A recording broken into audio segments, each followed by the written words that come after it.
And here we are. Welcome. Hello. Good. Hello. Neil, good afternoon. Good afternoon. How are you and where are you? I'm at home, top floor. Here, as you can see, it's kind of like a landing-based pseudo office place. And rather than I spent some time though trying to arrange things behind me. The camera's the other way around, so I bought a Dalek to make myself look a little bit more interesting. But then with the way that the camera's sat at the moment, all you can see is that plastic box that's in the wrong place. So I'm just gonna. There we go. That's better. Let's look at the Dalek. It must be an important plastic box though, if it's there at the top of the stairs. It's empty. Yeah. Oh right. Okay. It's empty, a little bit like me at the moment, but I'm not the only one, am I? So. Well, there is that. I suppose the first talking point is, you seem okay in yourself, but life's been a strange place for the last 12 months. How are you keeping yourself sane and level? I'm not.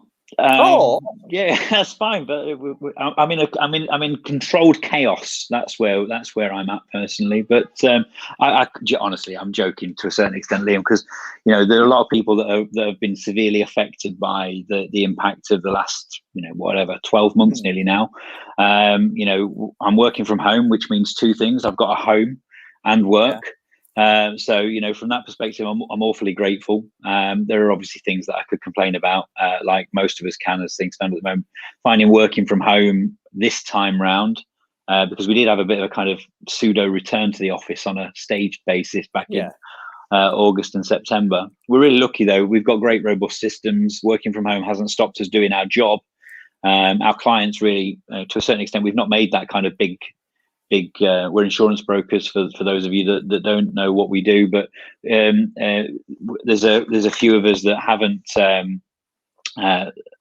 we haven't made that announcement out externally to say, oh well, we're working from home, because we shouldn't need to. We're in a good place from a technology perspective. Phone system, which I've just turned off in the background, is all on an app, and computers are all here and accesses through the cloud, so we're quite robust from that perspective. I found it hard with the kids being at home this time round, because there's a lot of structure around their school day and the work that they're doing. Mm-hmm. And obviously that's requiring us to do quite a lot of stuff during the day to help support them. They're only young, 10, 8 and 4. So it's not like they can be left. So this time round, I must admit, it is a lot more difficult, and the wife and I are both working. So we're trying our best, and then the kids are going to bed, and then we're working again in the evening. I think that's quite common of a lot of people in these circumstances at the moment. But I'm not going to moan about that. It's a challenge and a test, and we'll come out of this a lot stronger, and our business will come out of it a lot more flexible, I think, as well. I love that. I know we're going to talk about the present and the future, but take us back to the past. Did you walk out of high school and college going, I want to be in insurance? That is absolutely my drive in life. Because of course, what a noble cause. So not many people would agree with that. Take me back. So no, I did leave school. I did take you back. It sounds a bit. The only thing I've ever wanted to be is a millionaire. I think there's a lot of us that are like that. This time next year, Rodney and all that jazz. Yeah. So I've always, to kind of scale that back, I've always known that I wanted to work for myself. I've always known that I wanted to have my own business. I kind of ended up doing work experience at an insurance broker's back in Nottingham, where I'm from, when I was at end of school, and I enjoyed it, and that was that, and that I kind of got hooked. So there's not many people that actually say, oh yeah, I wanted to work in insurance. Most people fall into this job, like a lot of jobs, I suppose. But there's only me and a couple of others that I've ever bumped into in the past that have said, actually, I left school, I left college, I went to university to do business studies, just to give myself a bit of, I suppose, flexibility around making career decisions. Had an incredible time.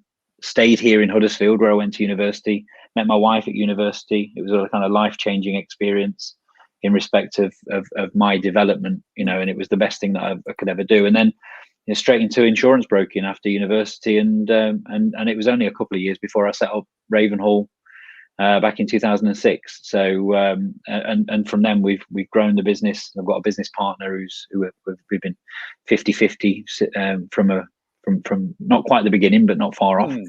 We've grown the business 26, 27 staff, and we place somewhere in the region of 11-12 million pounds worth of premium on behalf of clients with insurers, all different types of clients. So yeah, it's been a whistle stop 14 years, but BNI has been because obviously we're here to talk about BNI a little bit as well. Been a massive part of that 14 years, because I've been in BNI for 12 of them.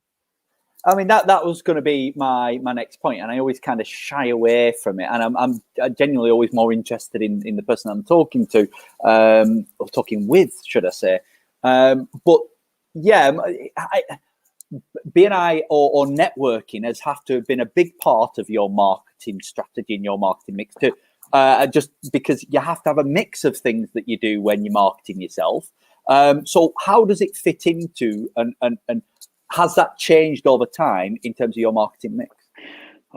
This is me doing my there'll be someone watching now, and she's our managing area director who will no doubt message me afterwards and be very cross. But my perception of BNI was really negative before I joined BNI, and that was because of the fact that I'd been to a couple of BNIs as a visitor, just to kind of appease customers or clients and whatnot. They've invited me along, and they weren't very fun.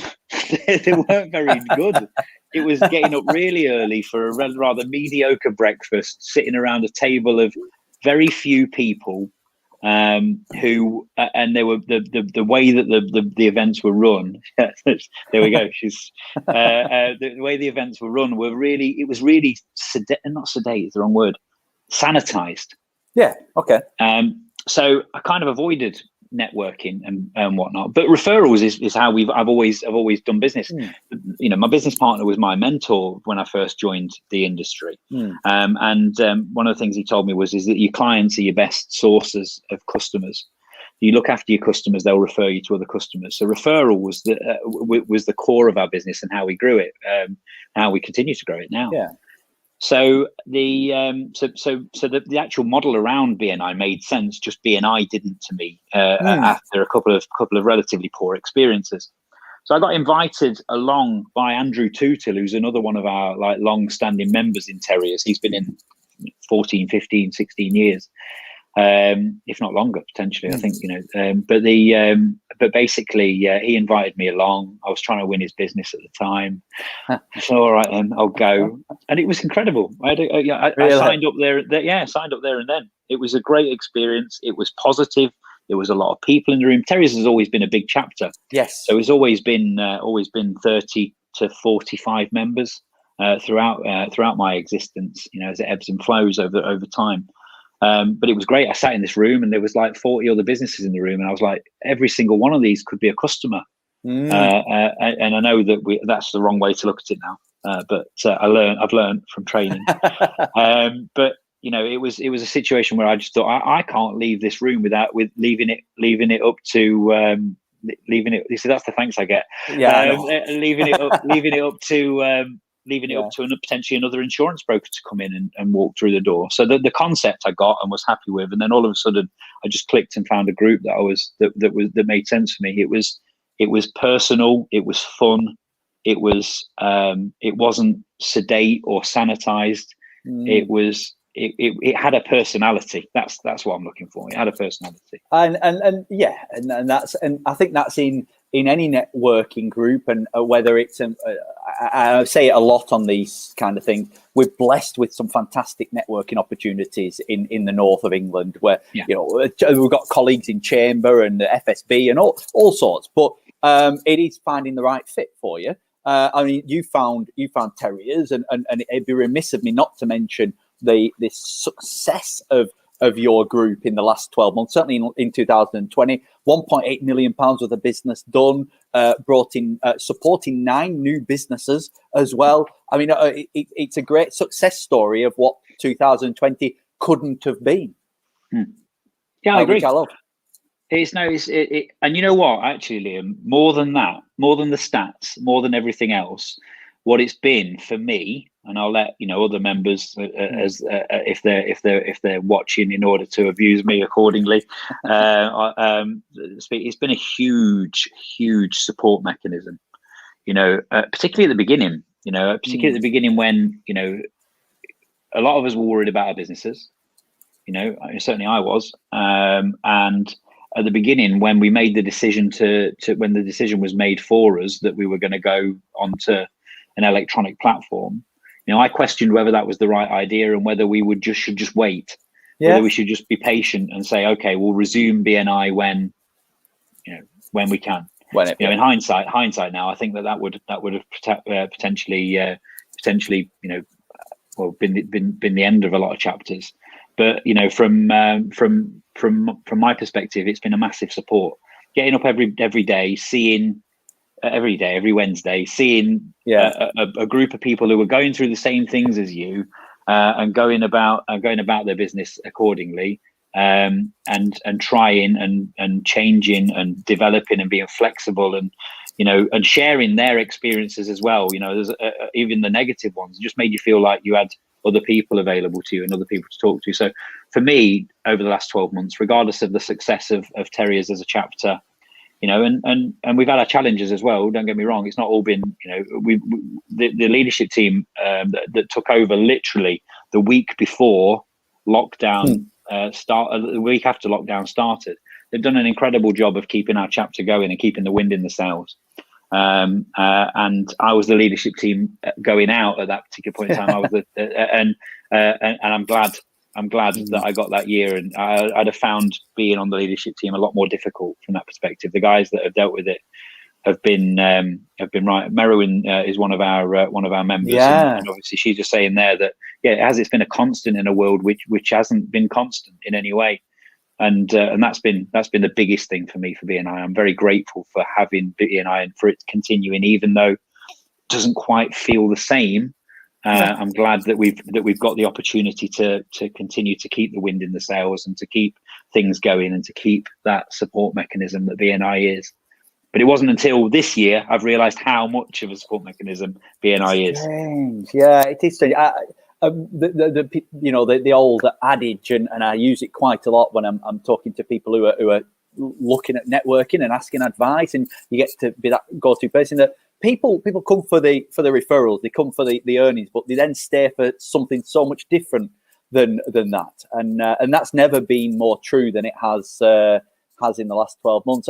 What advice would you give then to business people who have flirted with networking very recently? It's an online platform right now.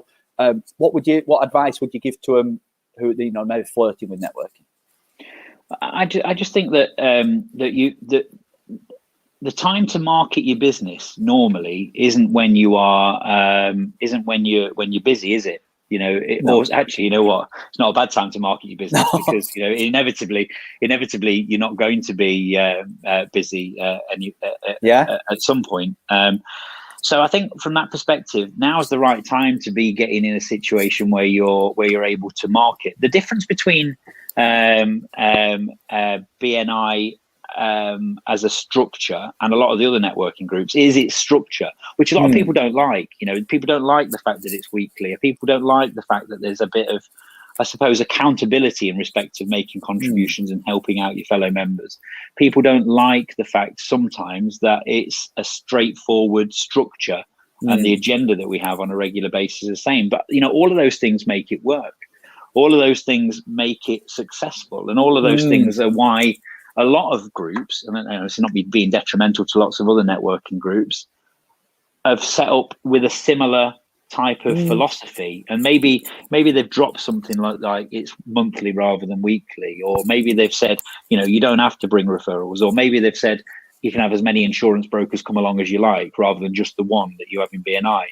But all of those things detract, I think, from the experience. So, I think from my point of view, anyone flirting with the idea of trying to win more business should go along as a visitor to one of their local chapters, not necessarily Terriers, but all visitors greatly received. If you want to contact me directly on LinkedIn, if you'd like to come along as a visitor, you're more than welcome. Easy visitors.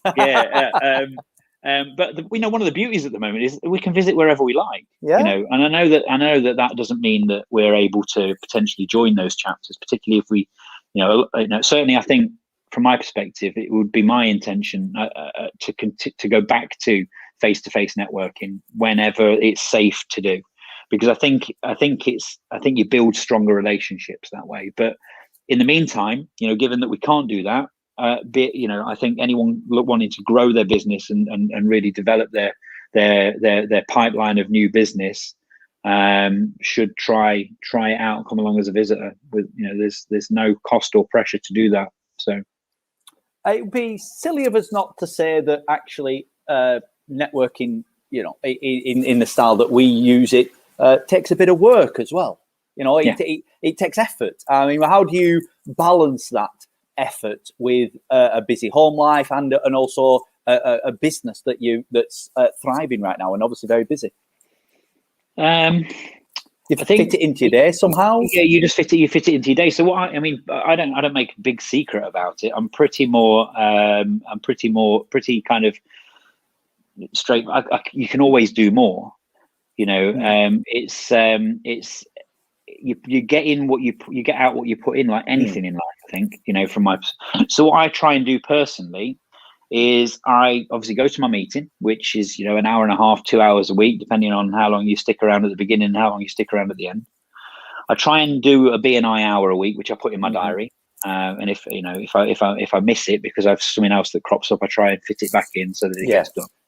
And then I also try and do a 1-to-1 with another member every week. So that means that I'm kind of spreading those things out all over the place, all over the year. It's more difficult at the beginning because everyone wants to get to know you. Yeah, and there's a lot more demand on you for things like 1-to-1s as a new member. But you can just throttle that and say, hey, look, guys, I can only do so many, and I'll just have to kind of spread them out. But let's book it in for next week or the week after or whenever it is. Let's just get something in the diary. So I kind of spend 3.5 hours a week. That BNI hour that I spend, I'm looking for referrals. I'm looking for visitors. I'm looking for planning my 60 seconds so that I'm able to explain to people what I'm looking for, so they can go and look out for it for me. So that's the kind of, I suppose, the graft that I put in the background to make sure that I'm doing things. Writing testimonials for other members to help boost their credibility, finding referrals for other members, either from the stuff that they've asked for in their 60 seconds, or just, looking for opportunities where they crop up, either internally inside my business or outside my business through my networks. And then the other part of it is looking for visitors, because visitors are the lifeblood BNI. There's always reasons why groups need to grow, but the bigger the group is, quite frankly, the more business it's going to pass, the more opportunities there are for you to pass business, and the easier it is for you to find referrals for their other people. True that. Yeah, true that. So it'd be silly of us not to mention your business as well, because you I think you said 20 odd staff right now, and you're growing, and that's fantastic. In terms of what are you looking for then? Because there might be people out there going, actually, I need something insurance. So it'd be silly of us not to talk about what sort of business you're looking for.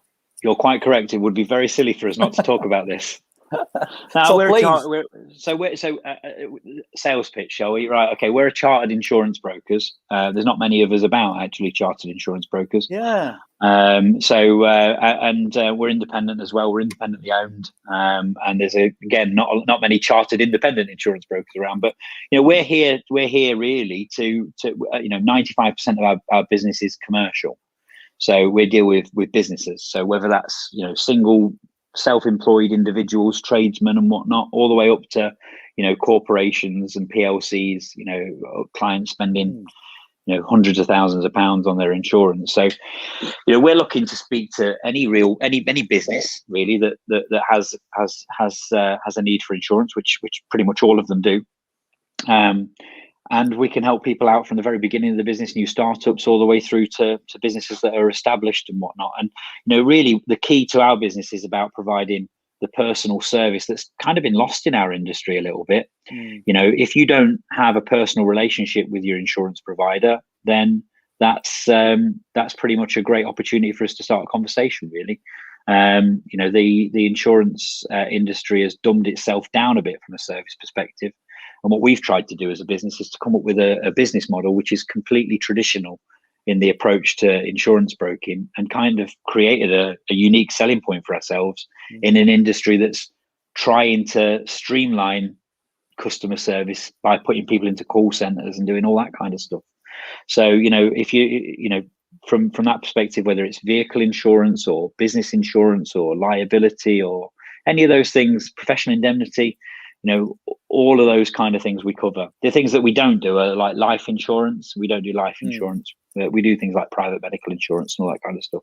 So there's quite a wide range of things that we do. But really what we're looking to speak to is businesses that are kind of family businesses that do something that they're really proud of, you know, and locally. So, you know, our area is, you know, the north of England. You know, I live in Kirklees, and I've got clients in Kirklees and Greater Manchester, and, you know, and further and beyond. We've got an office in Belfast as well. So we've got quite a wide reach as a business.